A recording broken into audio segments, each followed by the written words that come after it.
அனைவருக்கும் வணக்கம். சிம்மராசினியர்களுக்கு நிகழ இருக்கும் சந்திர கிரகணம் என்ன மாதிரியான நன்மைகள் ஏற்பட இருக்கு, கிரக நிலைகளின் ரீதியாக சிம்மராசினியர்களான உங்களுக்கு என்ன மாதிரியான நன்மைகள் எல்லாம் ஏற்பட இருக்கு, கிரக நிலைகளின் ரீதியாக அமையிருக்கும் சாதகங்கள் என்ன, பாதகங்கள் என்ன, மேலும் என்ன மாதிரியான முன்னேற்றங்கள் எல்லாம் உங்களுடைய வாழ்வில் ஏற்பட இருக்கு என்பது குறித்தான முழுமையான பதிவு தான் இந்த வீடியோல நம்ம விரிவா பார்க்க போகிறோம். அந்த வகையில சிம்மராசினியர்களை பொறுத்த வரைக்கும் 3/3/2026 அன்று செவ்வாய்க்கிழமை சுக்லாபட்சம் பௌர்ணமி திதி பூரம் நட்சத்திரம் சிம்மராசி கடக லக்னத்தில் பூரண சந்திர கிரகணம் நிகழ்கிறது. கிரகண ஆரம்ப காலம் பிற்பகல் 3:20, கிரகண மத்தியமம் மாலை 5:04 மணி, கிரகண முடிவு காலமாக இரவு 7:54 மணி அமைகிறது. அதே போல் இந்த தருணங்கள்ல பூரம், பரணி, பூராடம், மகம் இந்த நட்சத்திரங்களிலும் செவ்வாய்க்கிழமைகளில் பிறந்தவர்களும் கட்டாயமாக சாந்தி பரிகாரம் செய்து கொள்ள வேண்டும். அன்று காலை 9 மணிக்கு பிறகு எதுவும் சாப்பிடக்கூடாது. கிரகணம் விட்ட பிறகு குளித்த பின் சாப்பிடலாம். குறிப்பாக வயோதிகர்கள், நிரந்தர நோயுற்றோர், சிறு குழந்தைகள், கர்ப்பிணி பெண்கள் ஆகியோருக்கு விதிவிலக்கு உண்டு. சந்திர கிரகணத்தினால் ஏற்படும் தோஷ நட்சத்திரங்கள் மட்டுமல்லாது ஏனைய மற்றோருக்கும் சந்திர கிரகண ஸ்துதியை 9 அல்லது 18 முறைகள் சொன்னால் சகல தோஷங்களிலிருந்து விடுபடுவர். அதே போல் வரும் மாதங்களில் காடு மலைகளில் முக்கியமாக வடதிக்கில் நல்ல மழை பொழிவு இருக்கும். பல இடங்களில் நில அதிர்வுகள் இருக்கும். அது மட்டுமல்லாது செல்வந்தர்களுக்கு தொழில் மற்றும் பங்கு சந்தையில் பண இழப்புகள் ஏற்படும். ராஜ்ய பரிபாலனம் செய்யும் அரசாங்கத்தினால் பொதுமக்களுக்கு நல்ல பல திட்டங்கள் செயல்படுத்தப்படும். இதனால் மக்கள் இன்புறுவார்கள் என நம்பப்படுகிறது. அது மட்டுமில்லாமல் இந்த சந்திர கிரகணத்தை பொறுத்த வரைக்கும் கடந்த பிப்ரவரி 17ஆம் தேதி சூரிய கிரகணம் நிகழ்ந்தது. தற்போது சந்திர கிரகணம் நிகழ்கிறது. இந்த கிரகணத்தினால் கிரகணம் முடிந்த பின் சூரிய கிரகணத்திற்கு பின் தோன்றிய போர், பொருளாதார சரிவு போன்ற பிரச்சனைகள் பலவும் முடிவுக்கு வரும் என்பது ஜோதிடர்கள் நம்பிக்கை. அது மட்டுமில்லாமல் நாளை சந்திர கிரகணம் நிகழ இருக்கிறது. வானியல் நிகழ்வுகளில் முக்கியமானதாக கருதப்படும் சந்திர கிரகணம் சாஸ்திர அடிப்படையிலும் முக்கியத்துவம் பெறுகிறது.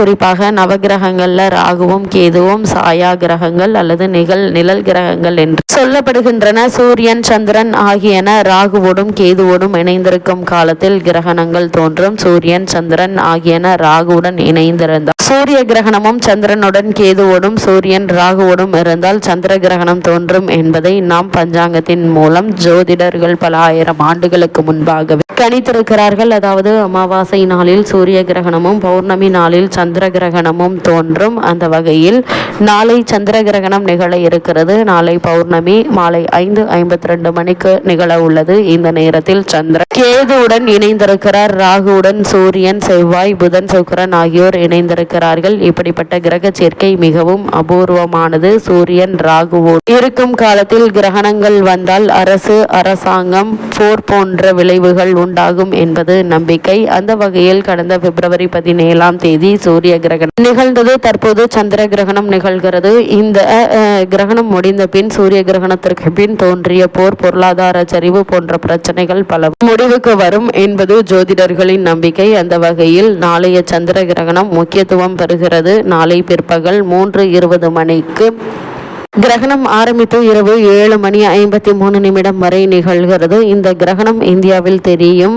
எனவே நம்மால் மாலை வேளையில் 6 மணிக்கு மேல் இந்த கிரகணத்தை காண முடியும். அதே போல் கிரகணம் தெரியும் என்பதால் அதற்குரிய சடங்குகளை சொல்கிறது சாஸ்திரம். அந்த வகையில் பொதுவாக கிரகண காலத்தில் முன்னோர் வழிபாடு செய்ய வேண்டியது அவசியம். அந்த வகையில் சூரிய கிரகணமாக இருந்தால் கிரகணம் பிடிக்கும் வேளை தர்ப்பணம் செய்ய வேண்டும். சந்திர கிரகணம் என்றால் கிரகணம் விடும் வேளையில், குறிப்பாக பௌர்ணமி முடியும் நேரமான 5:52 மணிக்கு பிறகு செய்ய வேண்டும். கிரகணம் பூர நட்சத்திரத்தில் நிகழ்வதால் பரணி, பூரம், பூராடம், மகம், உத்திரம் ஆகிய நட்சத்திரக்காரர்கள் பரிகாரம் செய்து கொள்ள வேண்டும். அதாவது கிரகணம் முடிந்ததும் குளித்து திருநீறு பூசி அருகில் ஆலயம் சென்று வழிபாடு செய்ய வேண்டும். மேலும் ஏதேனும் தானம் கொடுப்பதும் அவசியம். பொதுவாக தானம் யாருக்கு கொடுக்க வேண்டும், என்ன கொடுக்க வேண்டும் என்கின்ற கேள்வி பலருக்கு உள்ளது. அந்த வகையில் கிரகண காலத்தில் தானம் கொடுப்பதுதான் மிகவும் முக்கியம். இல்லாதவர்களுக்கு நீங்கள் எது கொடுத்தாலும் அது தானமாக கருதப்படும். குறிப்பாக பரிசாக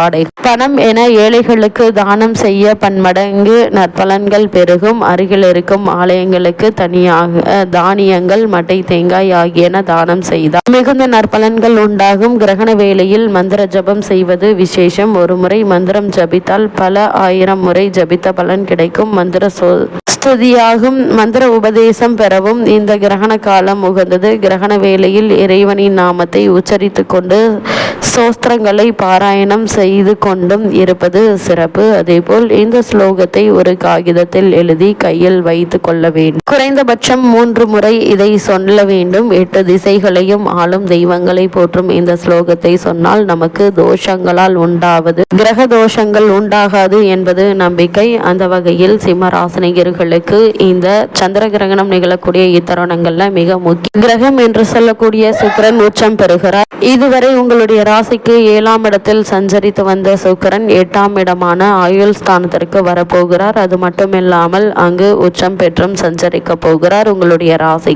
தொழில் ஸ்தான அதிபதியான சுக்கிரன் உச்சம் பெறுவது யோகம் என்று தாங்க சொல்ல வேண்டும். தொழில் முன்னேற்றம் உண்டுங்க. புதிய தொழில் தொடங்கும் வாய்ப்பு உருவாக இருக்கு. நடக்கும் தொழிலை விரிவுபடுத்த எடுத்த முயற்சிக்கு நாலாபுரம் இருந்தும் உதவிகள் கிடைக்குங்க. பொருளாதார நிலை உயர்ந்து புதிய திருப்பங்கள் ஏற்படுத்தும் நேரமாக இந்த நேரம் உங்களுக்கு அமைய இருக்குது. அது மட்டும் இல்லாம இத்தருணங்கள்ல மிக முக்கிய கிரகங்களுடைய பெயர்ச்சியும் ஏற்படுகிறது. அதாவது இதுவரை உங்களுடைய ராசிக்கு 7ஆம் இடத்தில் சஞ்சரித்த சனி பகவான் கூடிய விரைவில் அஷ்டமத்திற்கு அடியெடுத்து வைக்க போகிறார். அஷ்டமத்திற்கு சனி வந்துவிட்டது, இனி என்ன செய்ய போகிறதோ என்று கவலைப்பட வேண்டாங்க. உங்களுடைய ராசிக்கு 6ஆம் இடத்திற்கு அதிபதியான சனி 8ஆம் இடத்தில் சஞ்சரிக்கும் போது கெட்டிடும் ராஜயோகம் என்பதற்கு ஏற்ப நல்ல காரியங்கள் நடைபெறுங்க. எனவே நம்பிக்கையோடு கவசம் பாடி காக வாகனத்தானை வழிபடுவது நல்லது. சனியினுடைய பார்வை பதியும் இடங்களால் நல்ல மாற்றங்கள் ஏற்படுங்க. அந்த அடிப்படையில் பார்க்கும்போது கொடி கட்டி பறந்த குடும்ப பிரச்சனைகள் படிப்படியாக மாறும். அடிப்படை வசதிகளை பெருக்கிக் கொள்வீர்கள். பணம் பொறுப்பு சொல்லி வாங்கி கொடுத்த தொகை வந்து சேருங்க. பூர்வீக சொத்துக்களை விற்றுவிட்டு புதிய சொத்துக்கள் வாங்குவதில் ஆர்வம் காட்டுவீங்க. பகையான நட்புகள் உறவாகலாம். ஒரு சிலர் உத்தியோகத்தில் விருப்ப ஓய்வு பெற்றுக்கொண்டு வெளியில் வரும் சூழலும் உண்டாக இருக்கு. பொது வாழ்வில் உள்ளவர்களுக்கு புதிய பொறுப்புகள் நிச்சயம் கிடைக்குங்க. அதே போல இத்தருணங்கள்ல வியாபாரம் மற்றும் தொழில் செய்பவர்களுக்கு பணியாளர்களின் பிரச்சனை அகல இருக்கு. உத்தியோகத்தில் உள்ளவர்களுக்கு